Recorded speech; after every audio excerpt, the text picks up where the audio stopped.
ओम गणेशाय नमः। ओम नमः शिवाय।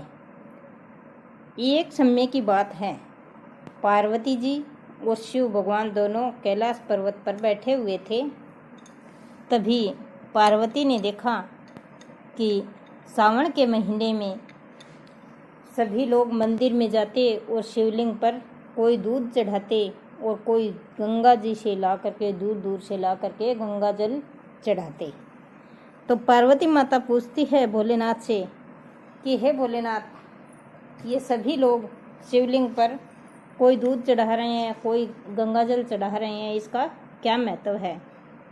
तभी शिव भगवान कहते हैं कि पार्वती, इसका महत्व ये है कि जो शिवलिंग पर दूध या गंगा जल चढ़ाएगा, जो स्नान कराएगा शिवलिंग को, उसे मोक्ष की प्राप्ति होगी। तभी पार्वती माता पूछती है कि फिर तो ये लाखों करोड़ों लोग जो हैं ये गंगा जल चढ़ा रहे हैं, दूध चढ़ा रहे हैं, क्या इन सभी को मोक्ष की प्राप्ति होगी। तभी शिव भगवान कहते हैं कि तन से स्नान कराने में और मन से स्नान कराने में फर्क होता है। जो लोग तन से स्नान कराते हैं उसको मोक्ष की प्राप्ति नहीं मिलेगी, लेकिन जो मन से स्नान कराते हैं उसको ही मोक्ष की प्राप्ति मिलेगी। तभी पार्वती जी कहती है कि महाराज, मैं कुछ समझी नहीं, इसका क्या मतलब हुआ। तन से स्नान कराने का और मन से स्नान कराने का पता कैसे चलेगा। तभी शिव भगवान कहते हैं कि चलिए फिर धरती लोक पर चल कर तुम्हें दिखाते हैं और तुम खुद देख लीजिए, तभी तुम्हारे प्रश्न का उत्तर तुम्हें मिल जाएगा। तो शिव भगवान खुद तो कोढ़ी का रूप धारण कर लेते हैं और पार्वती माता को एक बहुत सुंदर स्त्री का रूप धारण करवा करके और धरती लोक पर दोनों पार्वती जी और शिव भगवान आ जाते हैं और आ करके एक मंदिर के आगे सीढ़ियों के पास बैठ जाते हैं। और शिव भगवान कहते हैं कि तुम इनसे ऐसे बोलना कि हमें शिवलिंग पर जल चढ़ाने के लिए पहुंचा दिया जाए। तो पार्वती जी जो भी वहाँ आते हैं जल चढ़ाने के लिए, उन सभी लोगों को बोलती है कि मेरे पति कोढ़ है और मैं बहुत गरीब हूँ, हम 2 दिन से भूखे हैं और मैं यहाँ तक इस मंदिर तक मेरे पति को उठा करके लाई हूँ मेरे कंधों के ऊपर।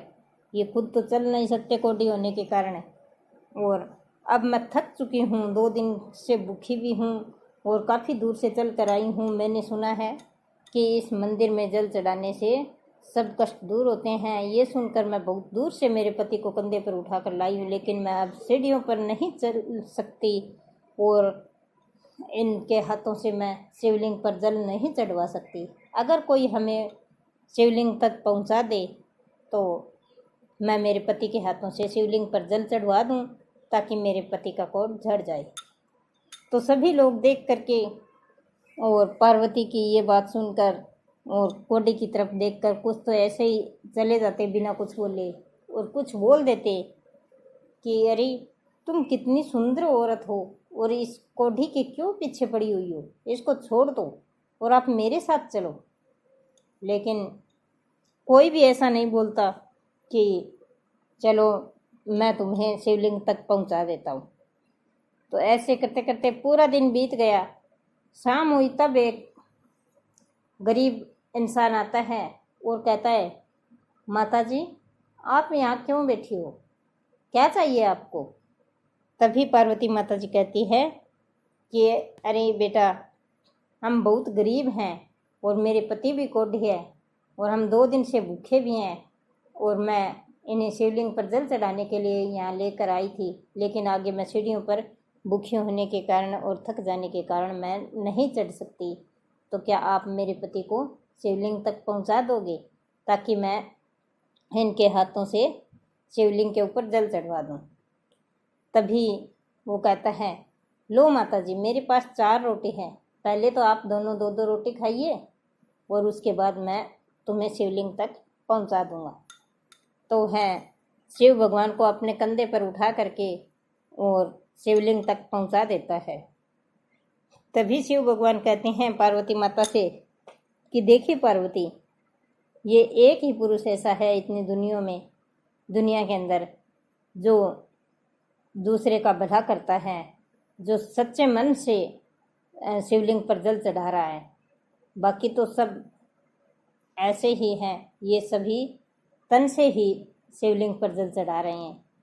मन से जल चढ़ाने वाला भगवान का सच्चा भक्त ये एक ही है, इसलिए इतनी दुनिया में से ये एक ही स्वर्गलोक को पहुँचेगा, इसी को ही मोक्ष प्राप्त होगा।